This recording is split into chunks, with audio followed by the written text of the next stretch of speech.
Olá, boa noite, o Jornal da Sete está começando e nessa edição a gente segue dando sequência à nossa série de entrevistas especiais. Hoje falando sobre o direito do consumidor. Você sabe o que você tem direito durante uma viagem? Se o ônibus atrasar, o que pode ser feito? E se uma bagagem ficar perdida durante um voo? Tudo isso a gente vai esclarecer hoje no Jornal da Sete. E aqui do meu lado eu recebo o advogado Yuri Caires. Yuri, boa noite. Boa noite. Hoje a gente vai falar sobre um tema que tem várias abordagens a respeito de uma viagem, dos transtornos que às vezes eventualmente o passageiro tem antes e depois das viagens.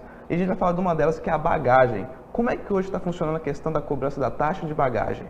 Bom, Igor, vamos lá. Boa noite a todos. Ainda é uma questão muito polêmica, porque a ANAC regulamentou, né? E passou essa responsabilidade às empresas aéreas, de forma que as empresas podem montar pacotes para que você compre uma passagem já embutido o valor de uma bagagem a ser despachada separadamente com um valor. Outras empresas aéreas cobram esse mesmo valor, ao invés de ser embutido na passagem, eles cobram de ti um valor, uma taxa específica. Mas o que deixa todo mundo confuso, Igor, é que não existe um valor prefixado. Por exemplo, determinada empresa aérea cobra R$ 60 pela primeira bagagem de até 23 quilos. Determinada empresa cobra, por exemplo, R$ 165 de uma outra bagagem até 23 quilos. De forma que não existe um valor fixado. Isso deixa, na verdade, o consumidor numa posição muito vulnerável, né? Mas também aquece o mercado consumerista nessas passagens aéreas, de forma que a empresa que oferecer uma melhor condição ao consumidor, essa sim vai ter uma venda maior de passagem. Então a dica é consultar mesmo para poder ver os preços, ver o que pode ser reduzido na hora da compra da passagem. Consulte sempre. Ah, bacana. Também, continuando falando sobre a questão das bagagens, também tem a questão da perda. Infelizmente, acaba acontecendo de alguma bagagem acaba sendo perdida ou até mesmo sendo roubada. A partir de qual momento que essa bagagem passa a ser responsabilidade dessa empresa aérea e o que pode ser feito no caso de perda ou roubo dessa bagagem? Exatamente, Ivo. A perda da bagagem, muitas vezes a gente acha que não pode acontecer com a gente, mas acontece com a maioria das pessoas que a gente até mesmo conhecemos.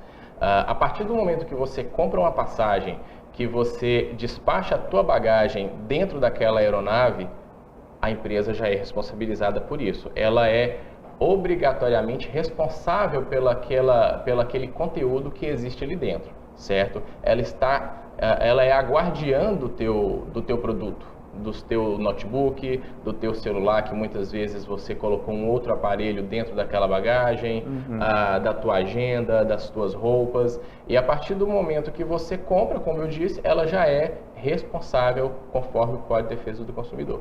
E no caso de perda desses produtos, dessas coisas que estavam dentro da bagagem, o que pode ser feito? Inclusive, algumas pessoas também perguntam, Yuri, e a questão da declaração desses materiais que existem dentro? Algumas empresas aéreas, vocês que estão nos assistindo, fornecem para vocês uma declaração de conteúdo, certo? Vocês vão declarar o conteúdo que vocês estão carregando naquelas bagagens, certo? Ou naquela bagagem, de forma que tenha sempre em mãos uma nota fiscal de um objeto de maior valor, tenha sempre em mãos essa declaração para que vocês possam fornecer, de forma que houve extravio da bagagem. O artigo 14 do Código de Defesa do Consumidor fala que o prestador de serviços ele é responsável independente de culpa.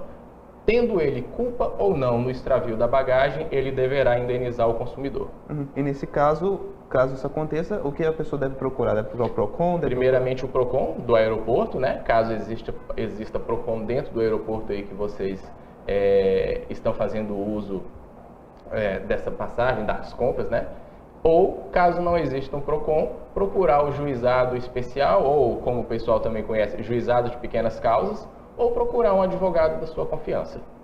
Agora, Yuri, vamos falar um pouco da questão das passagens. A gente pode ver preços diferentes na internet, depois no local físico. Como é que funciona? Como é que é regulamentada essa questão da venda de passagens? Pois é, a venda de passagens, muitas vezes, ela é muito mais barata de fato pela internet. Por quê? Eu não preciso, quando eu vendo pela internet, manter aquela estrutura que eu tenho no meu guichê, lá no aeroporto, por exemplo. Então, a passagem pela internet ela se torna mais barata.